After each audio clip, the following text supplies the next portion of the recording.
Redditors, what's the scariest something's not right moment you've ever had?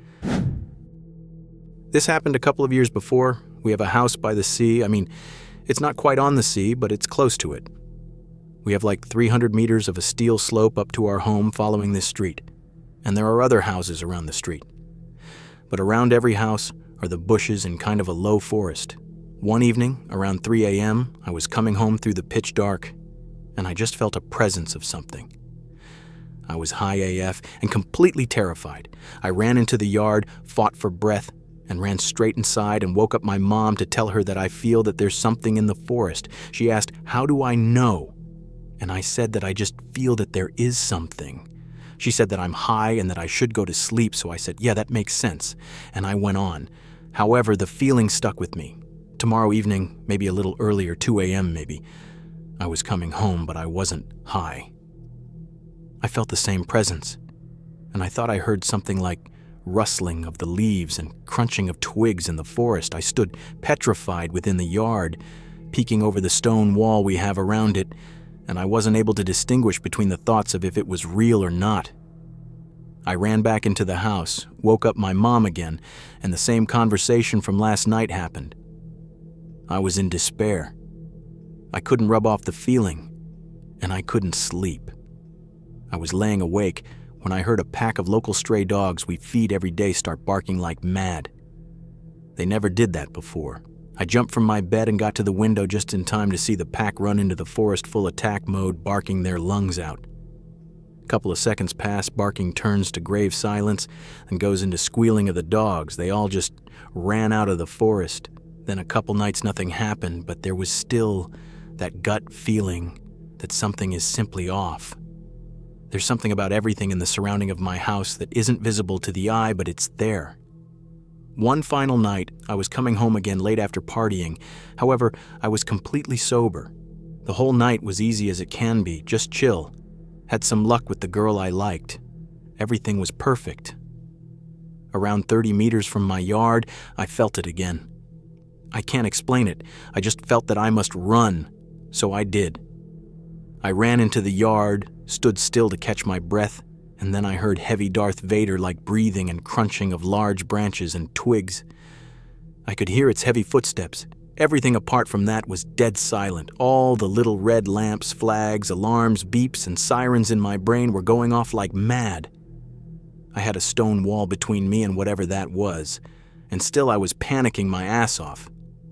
I ran, and you guessed it, woke up my mom and dad, and since I was yelling, probably half of the neighborhood as well. We all ran out, and turns out I wasn't tripping my balls off. There was something. Later it turns out that was a wild boar stalking around our home. Wildfires that were going around at the time probably changed the territory plans of the local wildlife, and now it just decided to come here and bother me specifically. Now just let me tell you that here in my parts, having a boar around is scandalous. That simply doesn't happen like ever. Yeah, I know that most Canadian/Russian/Americans handle these types of animals barehanded preschool, but here we don't encounter them like ever. If you want to see one, you have to go long way from the city into the mountains, and still the chances are slim that you're going to stumble upon something. Story 2. A few weeks ago, baby woke up in the night. I settled him, but instead of going back to bed like normal, I sat outside his room waiting for him to settle. I thought he wasn't settled because the movement icon on the monitor was flashing. Fun fact, it also flashes if the cot is empty of a breathing creature. I poked my head in thinking, why is he moving so much, except it was silent in his room. The voice in my head sounded, something is not right. I went to put my hand on his back and found he wasn't breathing. I managed to get him back, but I think I had a tiny stroke from the fear. I've never been more terrified. If I'd gone back to bed, my baby would not have woken up the next morning. I am grateful for mom instincts, and I listen to them hardcore now. I don't give a shit if people think I'm paranoid. My gut saved my boy. Story 3. It was mid-afternoon, so I felt comfortable walking the quicker alleyway home from the subway to my apartment.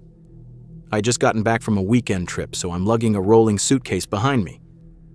I see a sketch guy ahead of me, but I don't really think anything of it because, again, it's a bright sunny day. I even feel bad for assuming the worst of someone. He looks back at me, but I do my best impression of a confirmed city girl's nod with a purposeful walk. Might have worked if I didn't look 15 instead of 25. As I'm walking the next few blocks, I see him slowing down, so the gap between us decreases, so I slow down. At some point, we are moving comically slowly as he's trying to close the gap, and I am trying to maintain it. Finally, he stops near a car and starts fishing for his keys, so I start to breathe easier. He was just looking for where he parked his car in a big city. I pick up speed to hurry past him and make it that last block home, and the creep turns and starts following me. Spoiler you all saw coming. It was not his damn car. I had a no-way moment, quickly followed by a, how could you actually fall for that moment? Because I can never let a chance to feel bad about myself. Passed me by, and then I said, screw it. I do a quick glance at the street and see that miraculously no cars are within hitting and killing me distance, and I dart into the street and run like hell across it with my suitcase, of course, because that change of clothes and toiletries was just so valuable that I have to drag it along with me at a full sprint. Dude actually tries to chase me, but after a few strides decides it isn't worth it. I still ran all the way home, a real feat for my sedentary ass. But that's the story of how I was almost robbed, assaulted/kidnapped because I dared to walk 5 blocks home with a suitcase at 3 p.m. and didn't immediately trust my gut about a person. Story 4. This might have been nothing, but it is the moment in my life that I felt most scared. Many years ago, I had to have emergency surgery on a bulging disc. 2 weeks after I got out of the hospital, we had planned vacation. My mother paid to upgrade my flight so I could lie down. At the destination, my ex decided he wanted us to take a day trip to another city. I said I wasn't supposed to sit in a car that long. My brother said he'd like to go, but his wife wasn't that interested, so I suggested they take our sons and make it a guy's trip. My ex pouted and told me he wouldn't go without me. If I didn't go, I'd be taking the experience away from the kids. My brother tried to convince him, but he wouldn't back down. After hours of discussion, I finally gave in. I figured if I was risking my health, I was going to enjoy myself, so I had fun. We went to a museum, ate amazing food, saw beautiful sights. At the end, we all went to the seaside to watch the sunset over the water. I sat down next to my ex, but he was ignoring my chit-chat. I mentioned that he didn't seem to be in a good mood, and I asked what was going on. He told me that it had been an awful day. Why should he be in a good mood? I said that we had done so many fun things, the kids had a great time, it was a beautiful city. He said that I hadn't wanted to go when he first brought it up. I had ruined the day. I told him that I'd had fun. It had been a good trip. He said that didn't matter. I could never take back that I hadn't wanted to go in the beginning. I got up and went to where my kids were playing. My ex seemed different and scary. This was not a great relationship up to this point, and we were in marriage counseling. We walked back to the cars, and at our car, my ex said he couldn't drive. He had a headache. I asked my brother if he could drive our car and I would ride with his wife. He said sure. My ex said no, he wanted me to drive. I said the doctor had said I was not to drive for 6 weeks. My ex said that was bullshit. He wanted me to drive now. I gave my brother the keys and jumped in the car with my SIL, happy to get away from my ex, but feeling guilty for being away from my kids. We drove until just outside of town and stopped for gas. My ex got out, walked over to my brother's car and told me to get out. Said I needed to get in our car now. He was going to drive.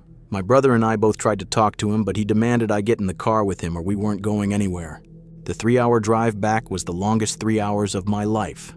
My ex wasn't responding to anything I said. Something in my gut was screaming that he was going to kill us all.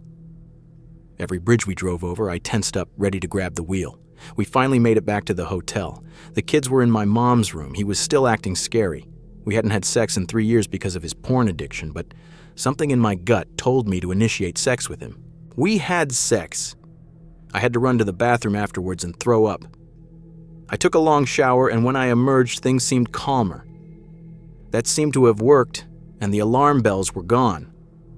I don't know what was in his head or if my gut blew things out of proportion, but I wanted out from that moment. It took me 3 more years to escape, and another 3 years for the divorce to be finalized. Story 5. I'm pretty adamant about checking both ways before I cross the street. Thanks, Mom. I've had a number of close calls. One time I was crossing a street and I wasn't paying attention, looking at my phone. I stepped out onto the crosswalk without looking, and an immediate gut reaction was like, "Hey, this is dangerous. You should look." So I stopped mid-step and stepped back onto the sidewalk. This split-second gut reaction made me miss getting hit by a massive truck that ran the red light, swerved towards the sidewalk, and came close enough that I could feel it graze my jacket that flew open in the wind. Easily could have died. The truck was probably doing about 70 kilometers per hour. The truck swerved a bunch, then finally pulled to a stop a ways up the road. Saw a head peek out of the driver's side, then the truck took off. Scared the piss out of me. I'm even more cautious when crossing now. At that exact same intersection another time, I was waiting to cross in the rain and felt a buzz in my feet. Weirded me out to the point where I stepped back. Half a second later, the light post I was standing beside and touching got struck by lightning. Story 6. I went to a friend's house for a party in the before times a few years ago. She had another friend, we'll call her Grace. Grace had brought this man with her to the party, and everyone was fawning over him. He was apparently a somewhat well-known local artist. I took one look at him and got a seriously unnerved feeling. I couldn't explain why at the time, but his eyes absolutely freaked me out. No emotion, just cold, extremely off-putting. So I tell my friend that this dude is freaking me out, but I can't explain why. She tells me I'm being sensitive, this guy's a local gem, yada yada, so I suck it up and start trying to interact. It was a very small party. Within maybe 5 minutes, this guy has asked me and my friend, as well as Grace, to go on a road trip to a remote waterfall in Montana with him. "It's a spiritual experience," he says. "I go there all the time. I bring people up there." Obviously, I declined his offer. He spent several minutes trying to convince me, but ultimately nobody wanted to go to Montana. My friend worked a lot, and Grace was busy with something she couldn't miss, so he dropped it. Grace continued seeing this guy, and out of nowhere he flipped a switch and started beating her. She broke it off with him, and he would drive in circles around her apartment, calling her and leaving messages that he was going to kill her. She had to call the police and have him detained and move to another city overnight to get away from him. I've never been more sorry to be right. Thankfully, Grace is happy and safe now. Story 7. It was the middle of the night, and about 10 minutes after I got home from work, there was a knock on the door and 2 cops were standing there. They looked legit, uniform and hats, and their car had police lights on the dashboard. They said they were chasing someone and needed access to my backyard. I told them there was no way whoever they were chasing was in my yard. I had a dingo, so the yard had 4 meters high fences and a locked gate.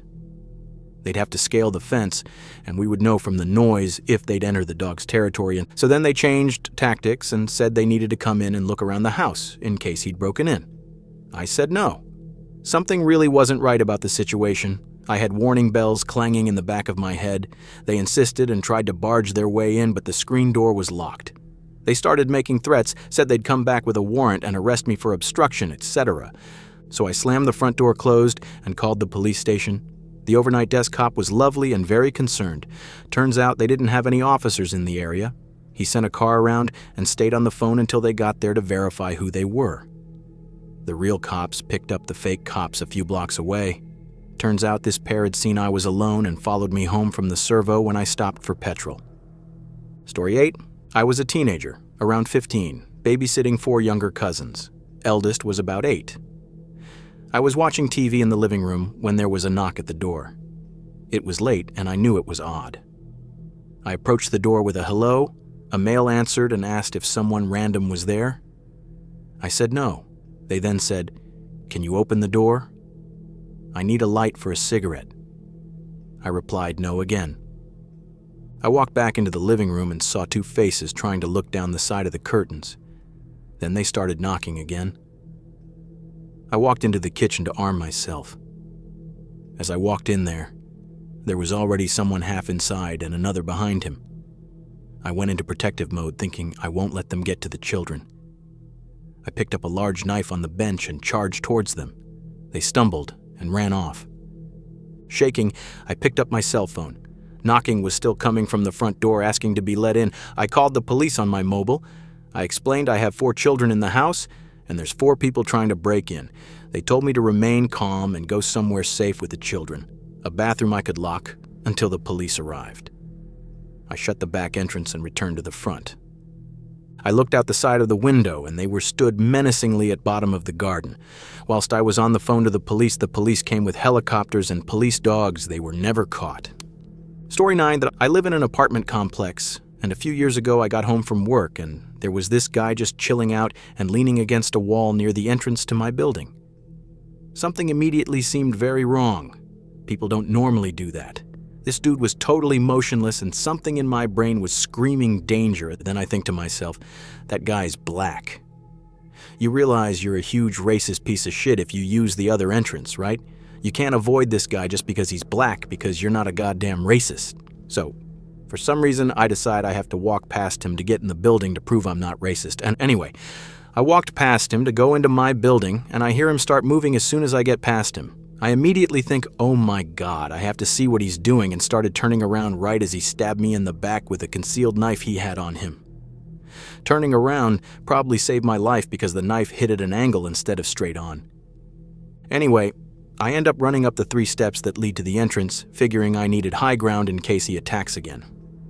I can kick him off the steps or something, but the dude freaks out and runs off instead. I call the cops, who actually managed to find the dude who was wandering around a few blocks away, still holding the knife. And long story short, he ended up serving 14 months in prison.